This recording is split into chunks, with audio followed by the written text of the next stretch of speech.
Goldhanger, Essex, one of those places you don't really stumble across unless you're looking for it, and even then it still feels like a bit of a hidden gem.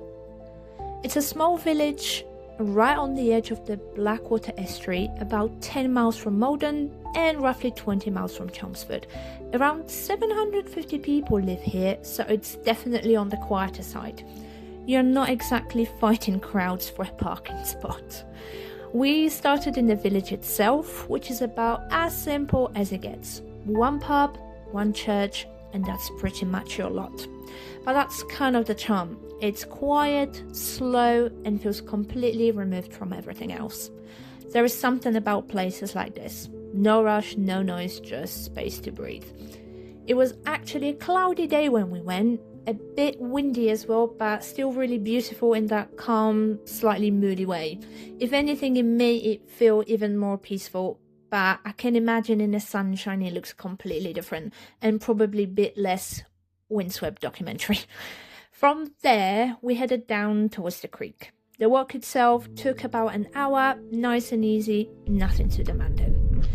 You've got a couple of options for the route as well. You can walk along the seawall with the views out over the estuary, or cut through the fields for something a bit more tucked away.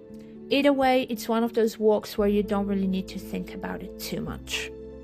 We actually timed it well because the tide was in, and trust me, that makes a big difference.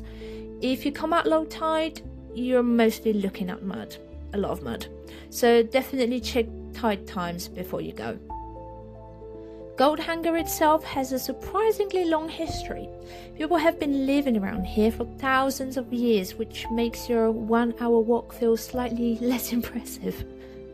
The creek sits along the Blackwater Estuary, an area known for oyster farming and bird life, so it's really a peaceful spot with plenty to take in. At one point, someone actually stopped and asked what I was filming, so if this video suddenly causes a Goldhanger tourist boom, I apologise in advance. Back in the village there is a pub, the Chequers, which is perfect for a drink after the walk. I didn't try the food this time, but it's got really solid reviews, so that might be next time's plan. Overall, just a really lovely spot for a walk. Nothing flashy, nothing overdone, just quiet countryside, good views, and a proper switch-off kind of walk. Thank you so much for watching. If you enjoyed the video, please make sure to subscribe to see more of my walking videos. See you later.